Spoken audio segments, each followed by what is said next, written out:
ऐसे दो प्लेट के बीच में इसमें से कोई भी प्लेट अभी छोटा बड़ा नहीं है। बैटरी जो बनाया जाता है तो उसमें कुछ केमिकल्स होते हैं, तो उस केमिकल की वजह से शुरुआत में जब हमने कहीं पर कनेक्ट करे चाहे नहीं करे इस बात से फ़र्क नहीं पड़ता, जब हम बैटरी बना रहे हैं उस प्रोसेस में जो यहाँ रहने वाला इलेक्ट्रॉन है, उस इलेक्ट्रॉन के ऊपर बैटरी जिस केमिकल की वजह से हम बना रहे हैं उस केमिकल की वजह से इस इलेक्ट्रॉन के ऊपर एक फोर्स लगता है किसी भी एक डायरेक्शन में। इस फोर्स को कहते हैं बैटरी फोर्स, इसे कहते हैं बैटरी फोर्स। ये होता है due to chemical effect, inside the battery ही रहता है।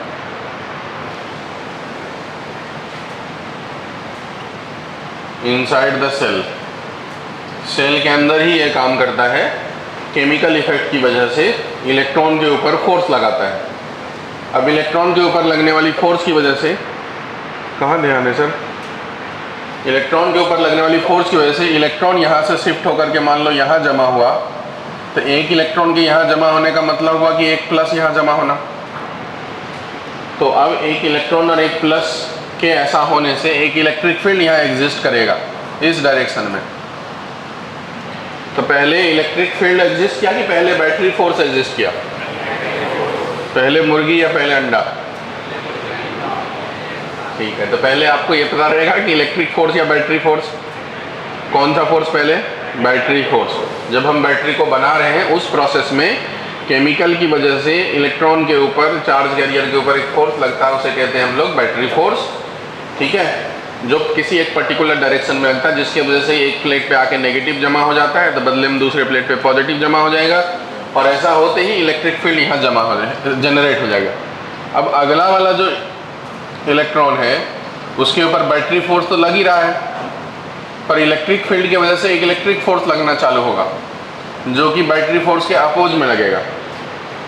शुरुआत में ये जो बैटरी फोर्स है ये ऑलमोस्ट कांस्टेंट रहता है, almost constant for some time period, मतलब 1-2 महीना, 3 महीना, 4 महीना, वो डिपेंड करता है बैटरी की जो वो है लाइफ है वो कैसी है उसके अकॉर्डिंग। ठीक है, मतलब जैसे मान लो एक बैटरी हम लोग मार्केट से खरीद के लाते हैं, कुछ समय तक चलता है पर धीरे धीरे ऑटोमेटिकली ख़राब हो जाता है ना। वो ऐसा तो नहीं कि हमारे दादाजी ने जो बैटरी खरीद के लाए वो भी अभी भी चल रहा है, होता है क्या? ऐसा नहीं होता, हर बैटरी का अपना लाइफ होता है। तो जैसे लाते हैं तो कुछ समय तक, सालों तक, 2-3 साल 4 साल चलता है। गाड़ी के अंदर ही जो सेल्फ काम करता है बैटरी के ऊपर काम करता है, एक समय के बाद सेल्फ काम करना बंद कर देता है तो फिर बैटरी बदल देते हैं अपन। इसका मतलब उसके केमिकल फोर्स की जो क्षमताएं हैं वो धीरे धीरे कम हो जाती है, बट वो धीरे धीरे डिटोरिएट होती है। ऐसा नहीं कि आज ज़्यादा है और कल आधे हो गए, ऐसा नहीं होता, धीरे धीरे इतना कम स्लो तरीके से होता है कि हम उसे ऑलमोस्ट कांस्टेंट मान लेते हैं। तो ये तो ऑलमोस्ट कांस्टेंट है, पर इलेक्ट्रिक फोर्स जो है वो शुरुआत में मान लो एक इलेक्ट्रॉन यहाँ ट्रांसफर हुआ तो एक प्लस यहाँ डेवलप हुआ, उसके वजह से यहाँ इलेक्ट्रिक फील्ड जनरेट हुआ, तो उसके वजह से इलेक्ट्रिक फोर्स लगेगा, चार्ज इनटू इलेक्ट्रिक फील्ड। पर बैटरी फोर्स शुरुआत में जितना था वो ज़्यादा था और ये तो कम ही रहेगा। तो इसका मतलब अभी भी इलेक्ट्रॉन इधर की तरफ ही आके जमा होगा और इस जगह में माइनस जमा होगा और इस जगह में प्लस जमा होगा। और इस प्रोसेस से जैसे जैसे यहाँ माइनस बढ़ता जाएगा, यहाँ प्लस बढ़ता जाएगा, वैसे वैसे इलेक्ट्रिक फील्ड स्ट्रॉन्ग होता जाएगा। और इलेक्ट्रिक फील्ड जब स्ट्रॉन्ग होता जाएगा तो ये इलेक्ट्रिक फोर्स भी स्ट्रॉन्ग होते जाएंगे। एक समय ये प्रोसेस तब तक चलता रहेगा, इलेक्ट्रॉन उधर की तरफ शिफ्ट होते जाएंगे, प्लस यहाँ पर जमा होता जाएगा। ये प्रोसेस तब तक चलता रहेगा जब तक कि ऐसा ना हो कि इलेक्ट्रिक फील्ड इतना स्ट्रॉन्ग हो जाए कि वो इस इलेक्ट्रिक फोर्स और बैटरी फोर्स दोनों को इक्वल कर दे। और जब दोनों को इक्वल कर देंगे उस जगह में फर्दर मूवमेंट ऑफ इलेक्ट्रॉन बंद हो जाएंगे। मतलब एट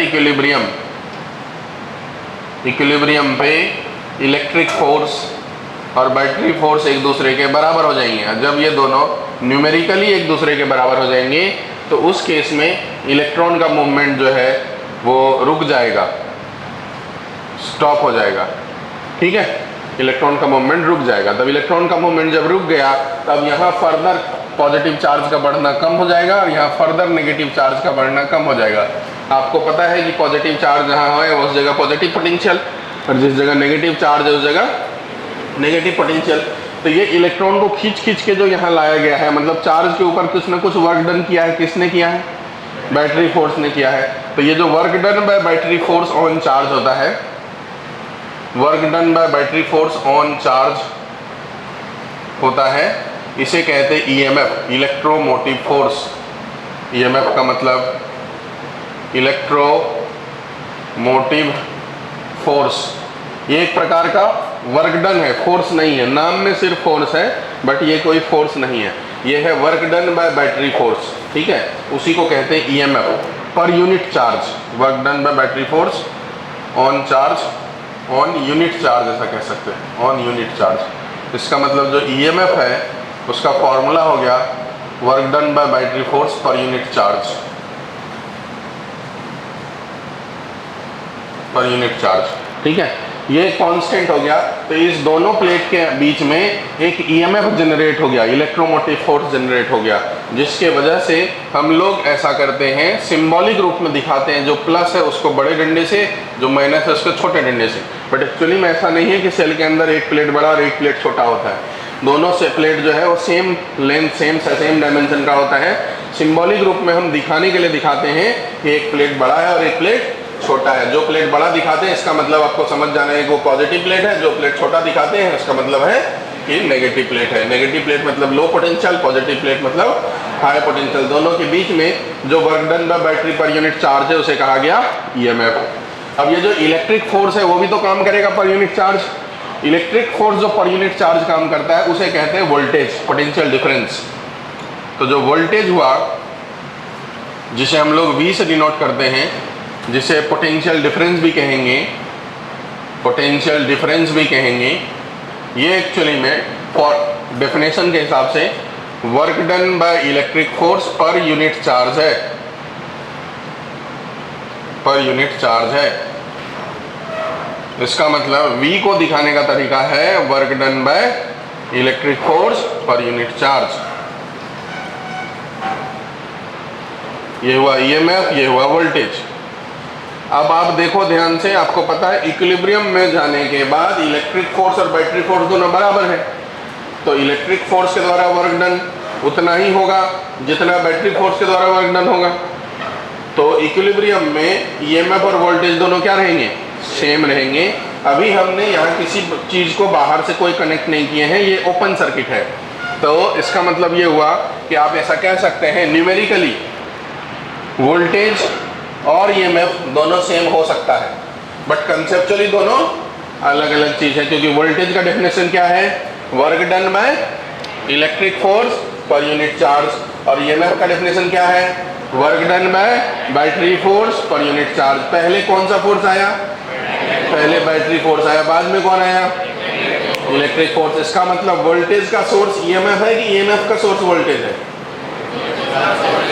बताओ, ईएमएफ का सोर्स वोल्टेज है कि वोल्टेज का सोर्स ईएमएफ है? वोल्टेज का सोर्स ईएमएफ है, मतलब पहले ईएमएफ बाद में वोल्टेज। बराबर है। धीरे धीरे जो है इसी के वजह से इसके बीच में एक पोटेंशियल डिफरेंस मेंटेन हो गया, वोल्टेज ईएमएफ मेंटेन हो गया।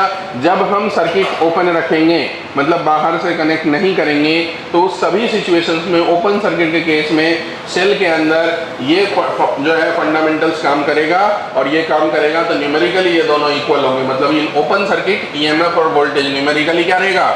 सेम रहेगा। ओपन सर्किट में न्यूमेरिकली ईएमएफ और वोल्टेज दोनों हमेशा ही सेम रहेंगे। जब हम सर्किट क्लोज करेंगे तब बात अलग हो जाएगी। ठीक है, अभी ओपन सर्किट में ईएमएफ और वोल्टेज दोनों की वैल्यू किसी भी सेल के अंदर सेम रहेगा, बट न्यूमेरिकली ही सेम रहेगा। कंसेप्चुअली दोनों अलग अलग है। ईएमएफ का मतलब work done by battery force per unit charge, voltage का मतलब work done by electric force per unit charge. बराबर है। ये जो मतलब यूनिट की अगर बात करूंगा तो दोनों का यूनिट सेम ही होगा, क्योंकि ये वर्क मतलब जूल पर कूलम, ये भी जूल पर कूलम, डायमेंशन भी दोनों के सेम होंगे। ईएमएफ का मतलब इलेक्ट्रोमोटिव फोर्स, बस नाम में ही सिर्फ फोर्स है, बट उसका काम फोर्स नहीं है, वो एक्चुअली में एनर्जी पर यूनिट चार्ज है। बराबर, इसमें किसी को कोई दिक्कत नहीं है। अब आप समझिए कि जब हमने मार्केट से बैटरी खरीद के लाए, मान लो 9 वोल्ट की बैटरी खरीद के लाए, इसका मतलब ये हुआ कि इस पोटेंशियल और इस टर्मिनल और इस टर्मिनल के बीच में 9 वोल्ट का पोटेंशियल डिफरेंस मेंटेन है, बरोबर। अगर धीरे धीरे कुछ समय के बाद केमिकल का जो क्षमताएं हैं अगर वो कम होना चालू होगा, डिग्रेड होगा, तो बैटरी फोर्स डिग्रेड होंगे, और बैटरी फोर्स डिग्रेड होंगी तो फिर जो इलेक्ट्रिक फोर्स है उसको बैटरी फोर्स काउंटर नहीं कर पाएगा, तो फिर इलेक्ट्रॉन इधर चला आएगा, और इलेक्ट्रॉन जब इधर आएगा तो यहाँ से एक प्लस गायब हो जाएंगे, यहाँ से एक माइनस गायब हो जाएगी, बरोबर। तो धीरे धीरे इसकी ईएमएफ भी क्या हो जाएगी, डिग्रेड होना चालू हो जाएगी, बरोबर है। तो एक समय के बाद बैटरी काम नहीं करेगा। मतलब अपन कह सकते हैं, इस बात को पहले लिख देता हूँ, इन ओपन सर्किट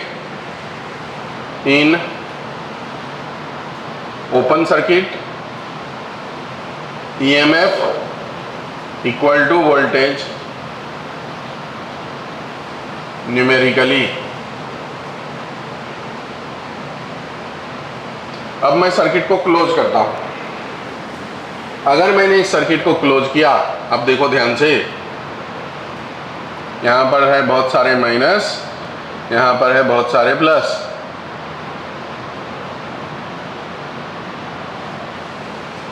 यहाँ जो इलेक्ट्रॉन था उसके ऊपर इधर की तरफ बैटरी फोर्स है, इधर की तरफ इलेक्ट्रिक फोर्स है, दोनों एक दूसरे के बराबर है। तो उस इलेक्ट्रॉन को बैटरी फोर्स उधर लेके जाना चाह रहा है जिसे इलेक्ट्रिक फोर्स रोक रहा है, नहीं जाने दे रहा है। लेकिन अगर मैंने यहाँ एक वायर से इसे कनेक्ट कर दिया, वायर में कुछ न कुछ रेजिस्टेंस होगी, उससे अगर कनेक्ट कर दिया तो ये हो गया क्लोज सर्किट, ये हो गया क्लोज्ड सर्किट, बरोबर। जैसे ही वायर से कनेक्ट कर दिया तो ये ठीक ऐसा ही हुआ कि मान लो कि एक दो जगह के बीच में एक इलेक्ट्रॉन फंसा हुआ है, जिसको एक उस तरफ लेके जाना चाह रहा है, एक इस तरफ लेके जाना चाह रहा है। इलेक्ट्रॉन के पास कोई रास्ता नहीं है, इधर बहुत सारा प्लस जमा, इधर बहुत सारा माइनस जमा है। ये माइनस प्लस से मिलना चाह रहा है क्योंकि माइनस को प्लस अट्रैक्ट कर रहा है, ये प्लस इस माइनस से मिलना चाह रहा है, लेकिन बीच में बैटरी फोर्स और इलेक्ट्रिक फोर्स इस प्रकार से सेट है दोनों को एक दूसरे के करीब नहीं आने दे रहा है, बराबर है। मतलब प्यार का दुश्मन, समझ रहे हो, बना हुआ है। कौन है, बैटरी फोर्स और इलेक्ट्रिक फोर्स। अब क्या हुआ, एक ऐसे टाइप का टाइम पास दोस्त आया जो उसको एक बाईपास दे दिया, रास्ता क्रिएट कर दिया। तब क्या करेगा, यहाँ का जो माइनस है जिसको ये प्लस बुला रहे जल्दी आ जाओ, तो वो जा नहीं पा रहा था, तो बोलेगा अच्छा अब तो इस रास्ते से चले जाऊंगा, बरोबर। तो यहाँ का माइनस अपनी एक लोकेशन शिफ्ट करेगा, ऐसे माइनस मतलब इलेक्ट्रॉन इधर की तरफ शिफ्ट होगा। एक इलेक्ट्रॉन मान लो यहाँ से निकल करके, एक इलेक्ट्रॉन को अपनी एक ही लोकेशन बदलनी है, तो यहाँ का एक इलेक्ट्रॉन इधर चला गया, तो यहाँ पर एक प्लस क्या हो जाएगा और यहाँ पर एक माइनस। तो ये प्लस माइनस के वजह से जो इलेक्ट्रिक फील्ड थी वो क्या हो जाएगी, कमज़ोर। तो इलेक्ट्रिक फोर्स भी क्या हो जाएंगे, कमज़ोर। तो मौका किसको मिलेगा, तो वो इस इलेक्ट्रॉन को फिर से वहाँ स्टेब्लिश कर देगा, बराबर। तो सेम काम साइमल्टेनियसली चलता रहेगा, बराबर। इसीलिए होता क्या है, आप देखो ध्यान से, फिर से समझना। यहाँ से एक माइनस इस रास्ते से निकल करके जैसे ही वहाँ आया प्लस पे, तो एक प्लस और एक माइनस दोनों क्या हो जाएंगे, कम। और एक प्लस और एक माइनस के कम होने की वजह से इसके बीच में जो इलेक्ट्रिक फील्ड थी उसकी वैल्यू क्या हो जाएगी, कम हो जाएगी। और इलेक्ट्रिक फील्ड की वैल्यू कम हो जाएगी तो इलेक्ट्रिक फोर्स की वैल्यू भी क्या हो जाएगी, कम, क्योंकि इलेक्ट्रिक फोर्स होता है चार्ज इंटू इलेक्ट्रिक फील्ड। तो चार्ज तो ठीक है, इलेक्ट्रिक फील्ड अगर कमजोर हुआ तो Q इंटू ई की वैल्यू क्या हो जाएगी, कम। और बैटरी फोर्स मैंने बोला कि कांस्टेंट रहता है, जब तक केमिकल काम करता है तब तक बैटरी फोर्स ऑलमोस्ट कांस्टेंट। तो उसके स्ट्रेंथ में कमी नहीं आया, लेकिन इलेक्ट्रिक फील्ड के स्ट्रेंथ में कमी आ गया। जैसे ही कमी आ गया तो इलेक्ट्रॉन के ऊपर नेट फोर्स इधर की तरफ लगा, तो बैटरी फोर्स उस इलेक्ट्रॉन को फिर से यहाँ शिफ्ट कर देगा। तो पहले जैसे यहाँ 4 इलेक्ट्रॉन था, 4 इलेक्ट्रॉन वापस कर दिया, यहाँ 4 प्लस जमा हो गया। तो जैसे इलेक्ट्रॉन और ये डेवलप हो गया तो उसकी वजह से यहाँ पर जो दोनों के बीच में जो पोटेंशियल डिफरेंस थी वो मेंटेन रह गई, और ये काम साइमल्टेनियसली चलेगा। ऐसा तो नहीं होगा कि ये पहले जाएगा फिर बाद में ये जाएगा। जैसे ये जाने की इच्छा करेगा इसमें भी इच्छा हो जाएगी इधर जाने की, तो ये काम प्रोसेस साइमल्टेनियसली चलता रहेगा। इसका मतलब बैटरी फोर्स का काम है पोटेंशियल डिफरेंस को मेंटेन करना, और इस प्रोसेस में करंट फ्लो हो रहा है। इलेक्ट्रॉन इधर से इधर मूव हो रहे हैं तो बदले में करंट इधर से इधर मूव हो रहा है। इसीलिए अपन देखते हैं कि बैटरी में करंट किधर से निकलता है, बताओ। ये इलेक्ट्रॉन के फ्लो का डायरेक्शन है, तो ये करंट के फ्लो का डायरेक्शन है। करंट का फ्लो का डायरेक्शन अपोजिट टू क्या होता है, इलेक्ट्रॉन होता है। तो सर्किट जब ऐसे कंप्लीट कर दिए तो करंट किधर से किधर फ्लो करेगा, बताओ।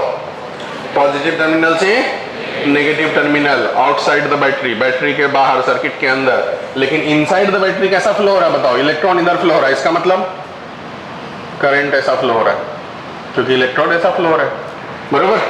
तो इनसाइड द बैटरी करंट के फ्लो का डायरेक्शन क्या है, from negative terminal to positive terminal. Outside the battery current के फ्लो का डायरेक्शन क्या है, from positive terminal to negative terminal. और ऐसा इसलिए हो पा रहा है क्योंकि बैटरी फोर्स पोटेंशियल डिफरेंस को क्या करने का काम कर रहा है, मेंटेन करने का काम कर रहा है, ईएमएफ को मेंटेन करने का काम कर रहा है। तो आप ये समझो कि आपको पूछा जाएगा कि वोल्टेज का मेंटेन करने का काम इलेक्ट्रिक फोर्स का है कि बैटरी फोर्स का है, तो क्या बताओगे, बैटरी फोर्स का काम है मेंटेन करना, बराबर। इलेक्ट्रिक फोर्स का काम है घटाना, कम करना, बैटरी फोर्स उसे क्या करता है, मेंटेन करता है, बराबर। तो जान का दुश्मन कौन हुआ, इलेक्ट्रिक फोर्स की बैटरी फोर्स, इलेक्ट्रिक फोर्स। बचा कौन रहा है, बैटरी फोर्स। बात समझ में आया। इसीलिए बैटरी सिर्फ तब तक काम करती जब तक बैटरी फोर्स पिक्चर में अच्छे से काम कर रहा है, मतलब केमिकल जब तक अच्छे से काम कर रहा है तब तक बैटरी काम करती है। केमिकल जैसे जैसे जैसे जैसे जैसे जैसे जैसे जैसे हेलो, कहाँ ध्यान है,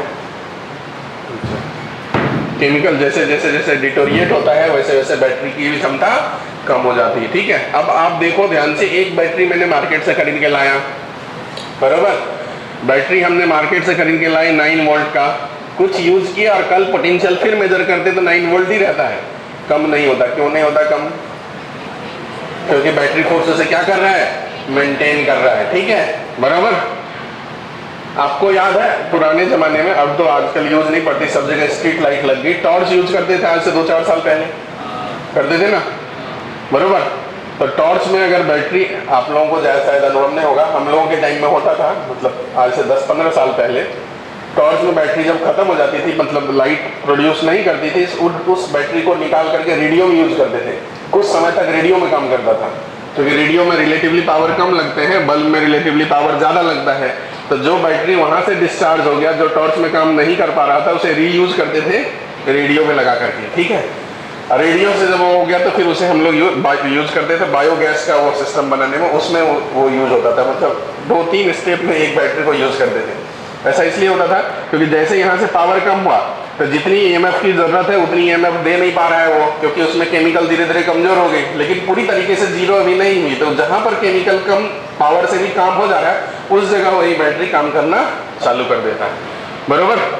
आप देखते होंगे कि ये जो हम लोगों की गाड़ी में जो हम लोग बैटरी बदलते हैं, तो बैटरी बदलते हैं तो दुकानदार कोशिश करता है, दुकानदार नहीं मतलब वो जो मैकेनिक होता है वो कोशिश करता है कि वो बैटरी आप वहीं छोड़ दो, ट्राई करता है वो, मतलब बोलता नहीं है आपको, लेकिन वो ट्राई करता है कि ये तो काम का नहीं है ना, छोड़ दो नहीं यहीं पर, बरोबर। और आप भी वहाँ छोड़ देते क्योंकि किसी काम का नहीं है। बाद में वो बेच लेते हैं ठेले वाले को, और ठेले वाले जो रात को अपने उसमें ट्यूबलाइट जलाए हुए रहता है ठेले के ऊपर, पानी पूरी वाले सब, वो वही वाली बैटरी रहती है रीयूजेबल, बराबर, क्योंकि वहाँ पर उसकी क्षमताएं कम लगती है और वहाँ पर कुछ दिन काम चल जाता है, जो कि हमारे इसमें काम नहीं कर पाता है गाड़ी के अंदर, वो वहाँ पर काम वर्किंग में आ जाता है, बराबर।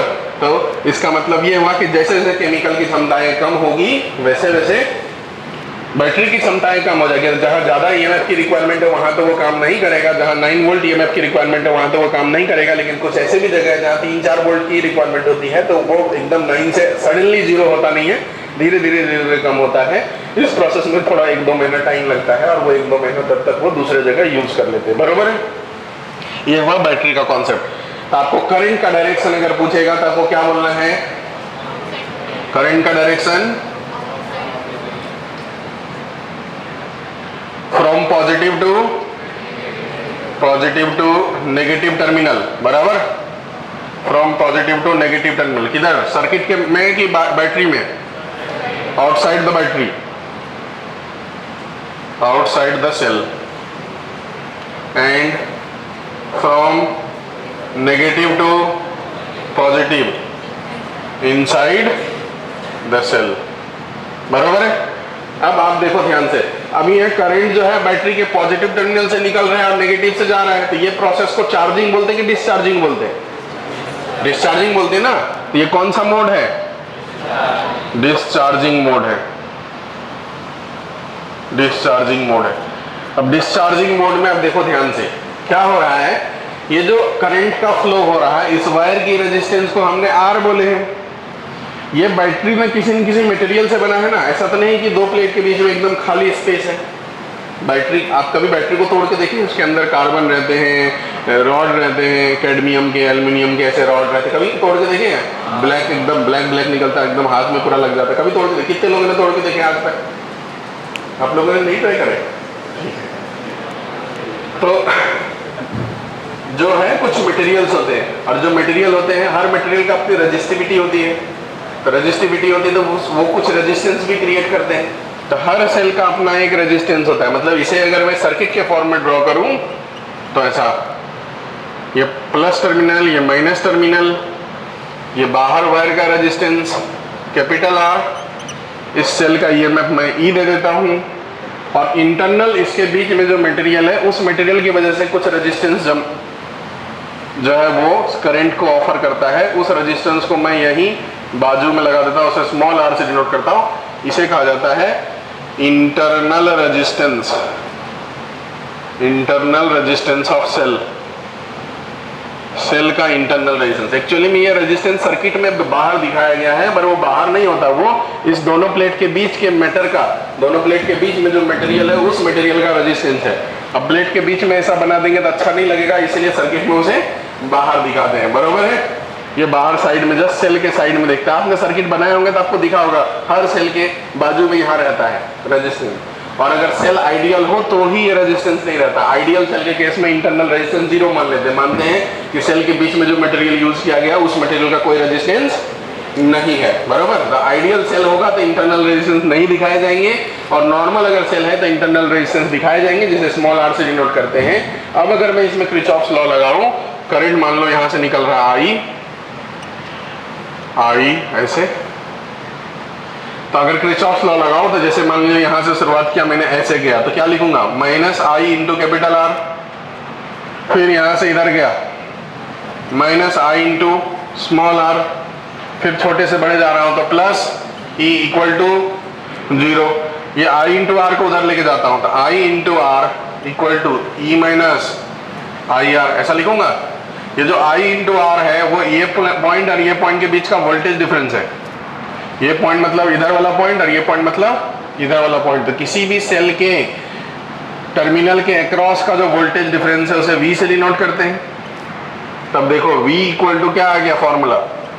E minus IR। इसका मतलब डिस्चार्जिंग मोड में वोल्टेज छोटा होता है, ईएमएफ बड़ा होता है।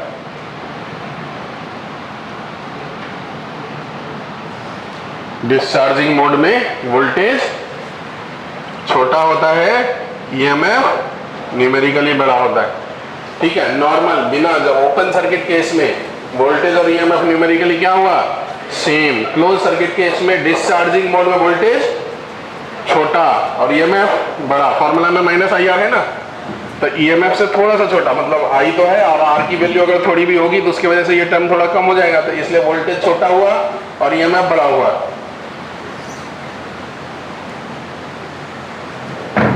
वोल्टेज छोटा और ईएमएफ बड़ा, बराबर है? ये बात समझ गया? अब देखो यहां से कई बार बोला था कि इंटरनल रेजिस्टेंस कैलकुलेट करो, तो कैसे कैलकुलेट करेंगे आप देखो ध्यान से। इसको उधर लेके जाएंगे, V को इधर लेके आएंगे, तो I into R equal to E minus V। Internal resistance calculate करना है तो E minus V by I, बराबर? ये V equal to I into R होता है, तो बताओ I इक्वल टू क्या होगा? V by R। तो ये R इक्वल टू लिख देता हूँ E minus V by I को लिख दूंगा V बाय कैपिटल R। ये कैपिटल R जाके ऊपर मल्टीप्लाई हो जाएगा। तो इंटरनल रेजिस्टेंस कैलकुलेट करने का फॉर्मूला हो गया EMF minus voltage by voltage into R, या फिर इसी को आप लिख सकते हैं अलग अलग डिवाइड करो तो E by V minus 1 into capital R। Capital R external resistance है सर्किट का, स्मॉल r इंटरनल रेजिस्टेंस है सर्किट का। तो कभी कभी आपको सर्किट में क्वेश्चन दे देगा, बोलेगा इंटरनल रेजिस्टेंस सेल का कैलकुलेट करो, सेल के अक्रॉस ईएमएफ इतना है, सेल के अक्रॉस वोल्टेज इतना है, सेल के अक्रॉस जो रेजिस्टेंस हमने लगाया वो 10 ओम का है, तो डेटा रखना है और इंटरनल रेजिस्टेंस कैलकुलेट करना। ये हुआ डिस्चार्जिंग मोड, बरोबर। लेकिन अगर यही चार्जिंग मोड में चले जाए,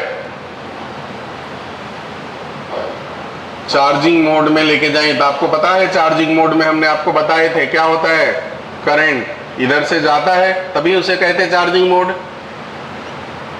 इधर से निकलता है, ये इंटरनल रेजिस्टेंस हुआ, ये ईएमएफ हुआ।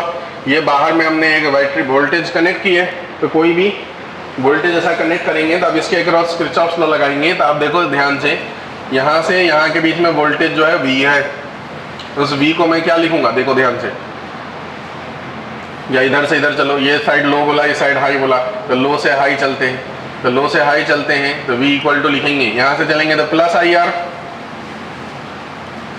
प्लस E, तो वोल्टेज इक्वल टू क्या हो जाएगा, EMF प्लस IR। तो देखो इसका मतलब क्या हुआ, चार्जिंग मोड में वोल्टेज बड़ा होगा EMF से। वैसे भी आप बताओ एनर्जी किधर से किधर फ्लो होता है, हाई से लो फ्लो होता है कि लो से हाई, हाई से लो। तो बाहर मैंने रेजिस्टेंस लगाया तो सेल ने दिया एनर्जी हमको, और बाहर हमने रेजिस्टेंस की जगह कोई सोर्स ऑफ वोल्टेज लगा दिया, जैसे कि सर्किट लगा दिया ये वाली, तो वो एनर्जी देगा और सेल क्या होगा, चार्ज होगा, बराबर। तो इस प्रोसेस में इसका मतलब वोल्टेज जो हमने बाहर से कनेक्ट करे उसकी वैल्यू EMF से ज़्यादा होगी, जब ज़्यादा होगी तभी चार्जिंग होगा, अदरवाइज चार्जिंग नहीं हो सकता। अगर V की वैल्यू कम होती तो ये उसको क्या चार्ज करता, नंगा नहाएगा क्या, नहीं छोड़ेगा क्या, बराबर। जिसके पास है ही नहीं वो दूसरे को क्या दे सकता है। तो इसका मतलब ये जो है ये EMF से ज़्यादा होगा तभी एनर्जी उसमें ट्रांसफर होगी। भैया किसको देख रहे हो, इधर देखो ना, कोई काम नहीं आने वाले, काट के निकल लेंगे। इधर से इधर एनर्जी जाना है तो इसकी वोल्टेज ज़्यादा चाहिए, इसकी वोल्टेज कम चाहिए, मतलब चार्जिंग मोड में वोल्टेज ज़्यादा होगा और EMF की वैल्यू कम होगी, और इस केस में फॉर्मूला होगा V equal to E plus IR। कितने लोगों को समझ में आया बताओ तो, ठीक है। तो जो बैटरी है, बैटरी में मैंने बताया कि केमिकल की वजह से एक फोर्स होता है, उसे कहते हैं कौन सा फोर्स, बैटरी फोर्स, ठीक है। वो पहले से प्रेजेंट होता है, मतलब जैसे बैटरी बना रहे हैं जिस प्रोसेस में, ऐसा नहीं कि मार्केट से खरीद के लाए 2 दिन घर में रखते हैं, थोड़ा देर उसमें काम आएगा, बैटरी फोर्स डेवलप होगा तब वो हम उसे यूज़ करेंगे। हम जब मार्केट से बैटरी खरीद के लाते हैं वो कंपनी पे बन के आता है, तो जब बन रहा था उसी वक्त केमिकल की वजह से बैटरी फोर्स डेवलप हुई, बराबर। और बैटरी फोर्स डेवलप हुई तो EMF डेवलप हो गया, वो बहुत शॉर्ट पीरियड ऑफ टाइम में डेवलप हो जाता है। ऐसा नहीं कि कंपनी वाला बोलता है कि हमने सब कुछ डाल दिया, आप घर में ले जाकर के 6 महीना रखो तो इसमें डेवलप हो जाएगा, ठीक है। तो फिर बैटरी कौन कर देगा, वही बोलेगा ऐसी बैटरी मुझे नहीं चाहिए, मुझे तो एकदम ऐसा चाहिए कि जो तुरंत एकदम रेडी टू यूज़ मोड में हो, कि हम लेंगे और हमको जो यूज़ है उसका हम यूज़ करेंगे। इसका मतलब ये हुआ कि बैटरी जब बना रहे थे फैक्ट्री के अंदर, उसी प्रोसेस में उसमें केमिकल की वजह से EMF डेवलप हो चुका है। अब वहाँ वोल्टेज मेजर करेंगे तो EMF वोल्टेज दोनों क्या रहेंगे, सेम रहेंगे, क्योंकि हमने सर्किट में उधर कंप्लीट सर्किट को नहीं करें। लेकिन जैसे सर्किट कंप्लीट करेंगे तब 2 तरीके से उसको यूज़ कर सकते हैं, डिस्चार्जिंग मोड में यूज़ कर सकते हैं और चार्जिंग मोड में यूज़ कर सकते हैं। चार्जिंग मोड में जब यूज़ करेंगे तो एक्सटर्नल जो वोल्टेज है वो ज़्यादा होगा तभी बैटरी चार्ज हो सकता है, अदरवाइज बैटरी चार्ज नहीं हो सकता। डिस्चार्जिंग मोड में यूज़ करेंगे तो उसके अक्रॉस हम रेजिस्टेंस या कोई भी पावर कंज्यूम करने वाला लोड रेजिस्टेंस लगा देंगे, बल्ब लगा देंगे, ट्यूब लगा देंगे, जो भी आपको कोई भी जो एनर्जी खींचने वाला चीज़ें हैं, फैन है, ये सब लगा देंगे, वो धीरे धीरे एनर्जी क्या करेगा, कंज्यूम करेगा। उस केस में जो EMF होगा वो बड़ा होगा, वोल्टेज छोटा होगा, रिलेशन होगा V equal to E minus IR। Internal resistance निकालने का फॉर्मूला हो जाएगा E by V minus 1 into R, या E minus V by V into capital R, जहाँ पर R क्या है, सर्किट के बाहर का रेजिस्टेंस, और स्मॉल r क्या है, बैटरी के अंदर का रेजिस्टेंस। तो आपको ये पूछा जाएगा कि डिस्चार्जिंग मोड में अगर नहीं कुछ बोला जाए तो डिस्चार्जिंग मोड ही समझना है अपन को। डिस्चार्जिंग मोड में करंट का डायरेक्शन किधर से किधर होता है, तो पॉजिटिव टर्मिनल से negative terminal outside the cell, cell के बाहर, और सेल के अंदर negative terminal to positive terminal current का डायरेक्शन होता है। सभी लोगों को उम्मीद करता हूँ कि चीज़ें समझ में आ गया होगा। चलिए फटाफट छापे।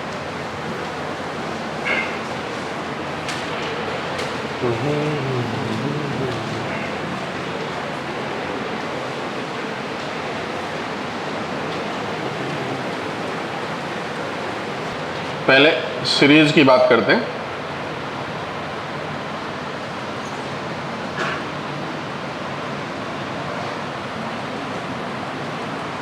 ऐसे सीरीज में कनेक्शन अगर है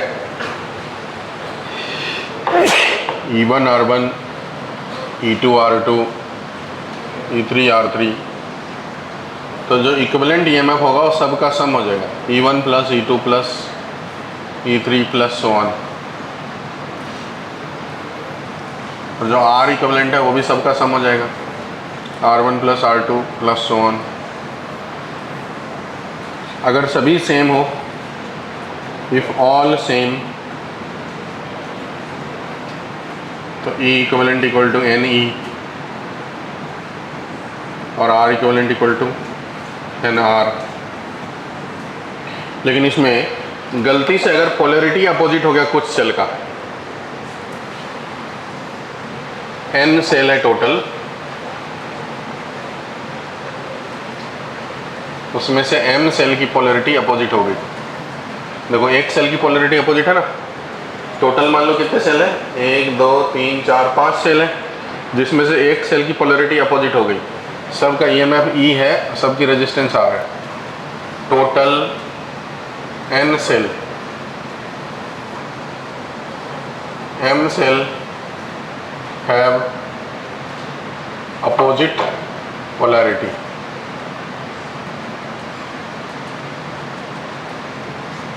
तो क्या होगा, इक्विवेलेंट EMF हो जाएगा n minus 2m into E. R equivalent में कोई फर्क नहीं पड़ता, वो NR ही रहेगा, पर इक्विवेलेंट EMF में फर्क पड़ेगा। कैसे फर्क पड़ेगा, देखो 5 सेल है, उसमें से एक अपोजिट कनेक्ट कर दिए, इसका मतलब 4 को प्लस ही करेंगे, plus e plus e plus e plus e minus e, तो एक माइनस ई अपने साथ एक प्लस ई को भी खा जाएगा, तो 3e बचेगी। अगर ये पोलैरिटी सही से कनेक्ट रहता तो 5e होता है, अब अपोजिट कनेक्टेड है तो प्लस 4e होगा और माइनस ई होगा, मतलब 3e होगा। मतलब आपने तो एक ही सेल को अपोजिट कनेक्ट करेंगे, लेकिन वो अपने साथ एक और को खा जाएगा, तो 3e बच जाएगा। इसीलिए m सेल को अगर कनेक्ट करेंगे तो अपने साथ एक और को खा जाएगा, तो इसलिए लिखा फॉर्मूला n माइनस 2m। तो देखो 5 माइनस 2 इंटू 1 तो हो गया 3e। तो इसलिए ये फॉर्मूला हो गया, अगर जितना सेल आपने अपोजिटली कनेक्ट करेंगे वो अपने साथ उतने और सेल को ख़त्म कर जाएगा, उसकी EMF को जीरो कर देगा, तो जो रिमेनिंग बच जाएगा वही इक्विवेलेंट EMF हो जाएंगे। तो बाय मिस्टेक अगर मान लीजिए m सेल अपोजिट पोलैरिटी में कनेक्ट किया तो ये वाला फॉर्मूला हो जाएगा n माइनस 2m इंटू ई। ठीक है, अब ये लिख लो आप,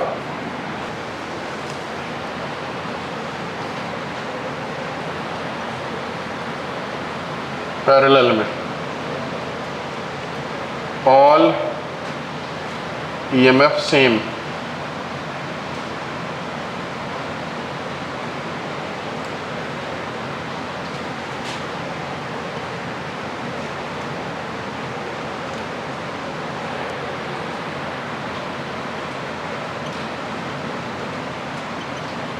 तो इक्विवेलेंट EMF किसी एक के बराबर होता है, E के बराबर। R इक्विवेलेंट में हो जाएगा n R बाय n। अगर सभी EMF सेम वाला हमने पैरेलल में कनेक्ट करेंगे, जैसे 2 वोल्ट 2 वोल्ट 2 वोल्ट के 10 बैटरी हमने कनेक्ट कर दिए पैरेलल में, तो EMF 2 ही वोल्ट होगा, एक के बराबर ही होगा, चाहे 10 कनेक्ट करो कि 50 कनेक्ट करो। अगर सेम कनेक्ट करें तो सेम EMF वाले तो एक के बराबर EMF हो जाता है, ये भी लिख लाएंगे आप। फिर अनइक्वल वाले को अलग से देखते हैं। अगर अनइक्वल होगा तो उसको बाद में देखते हैं, पहले मिक्स कर लेते हैं। मिक्स n ब्रांच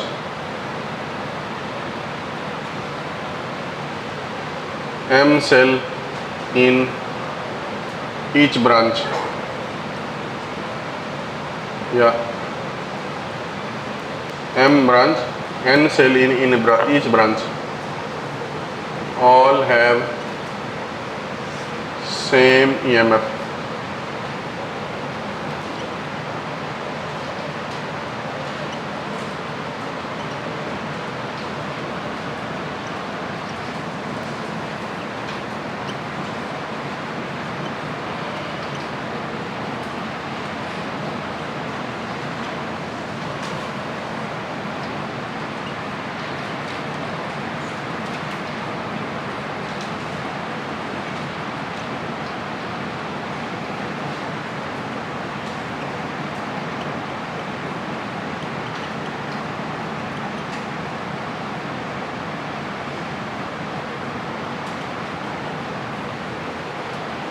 ऐसे पैरेलल में कनेक्ट कर दिया, तो कह रहा है m ब्रांच है और हर ब्रांच में n सेल है, तो हर ब्रांच में n सेल है तो n e हो जाएगा और nr हो जाएगा। ऐसा ही हर ब्रांच है, और इसे कितने ब्रांच है, m ब्रांच है। तो इस सिचुएशंस में इक्विवेलेंट ईएमएफ क्या हो जाएगा, तो पैरेलल में ऐसा है कि अगर एक का ई है तो और सब का ई है तो टोटल वैल्यू भी ई ही हो जाएगा। तो एक ब्रांच का एन ही है, इसका भी एन ही, इसका भी एन ही, तो सब पैरेलल कनेक्ट हुआ, तो इक्विवेलेंट ईएमएफ एन ई के बराबर, एक के बराबर, एक ब्रांच के बराबर। आर इक्विवेलेंट में फ़र्क आएगा, एक ब्रांच में एन आर और ऐसे एम ब्रांच तो डिवाइड बाय एम।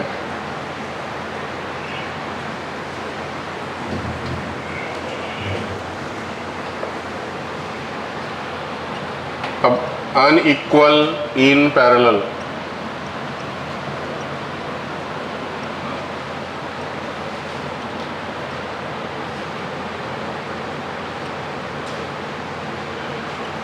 मैंने 3 को पैरेलल में कनेक्ट किया, E1 R1, E2 R2, E3 R3। तो इक्विवेलेंट ईएमएफ का फॉर्मूला जो यहाँ पर लगता है वो होता है, किरचॉफ्स लॉ से निकालते हैं। फॉर्मूला होता है E1/R1 plus E2/R2 plus E3/R3 plus so on by 1/R1 plus 1/R2 plus 1/R3 plus so on. ये इक्विवेलेंट ईएमएफ का फॉर्मूला हो जाता है। लेकिन ये सिर्फ तभी वैलिड है जब हमने सबको एक जैसा पोलैरिटी में कनेक्ट करें। अगर किसी को उल्टा पोलैरिटी में कनेक्ट कर दिए, जैसे मान लो एग्जांपल के रूप में मैंने यहाँ 10 वोल्ट 1 ओम का रेजिस्टेंस लिया, दूसरा को उल्टा कनेक्ट कर दिया, 4 वोल्ट 2 ओम का रेजिस्टेंस लिया, और तीसरा को फिर से सीधा कनेक्ट कर दिया, 6 वोल्ट 1 ओम का रेजिस्टेंस लिया। तो यहाँ जो इक्विवेलेंट ईएमएफ लिखेंगे वो हो जाएगा 10/1 माइनस 4/2 प्लस 6/1। जिसकी पोलरिटी सेम है उसका साइन सेम, जिसकी पोलरिटी अपोजिट है उसमें साइन अपोजिट। तो हमने ये वाले को प्लस लिए तो इसको माइनस लिखना पड़ेगा, डिवाइड बाय, नीचे में सब में प्लस ही होता है क्योंकि वो आर इक्विवेलेंट का है। तो 1/1 प्लस 1/2 प्लस 1/1, नीचे वाले में प्लस ही होता है, ऊपर वाले में बस माइनस हो जाए। ऐसे निकालना है अगर अपोजिट पोलरिटी होगी, लिख लीजिए, ये बड़े काम का है। इसमें अगर एक बार में 2 ही रहे तो यही 2 काम आएंगे। तो यहाँ E1 R2 हो जाएगा E2 R1 bye R1 R2, और यहाँ पर भी R1 R2 कैंसिल हो जाएगा, यहाँ R1 प्लस R2। तो 2 में केस में हो जाता है E1 R2 प्लस या minus E2 R1 bye R1 plus R2, 2 वाला केस में। जैसे एग्जांपल ले लेता हूँ, सेम पोलरिटी रहेगा तो प्लस, और अपोजिट रहेगा तो जैसे 4 वोल्ट 1 ओम 5 वोल्ट 2 ओम। तो यहाँ जो इक्विवेलेंट लिखेंगे वो 5 × 1 4 × 2 8 प्लस 5 × 1 5/2 प्लस 1 3।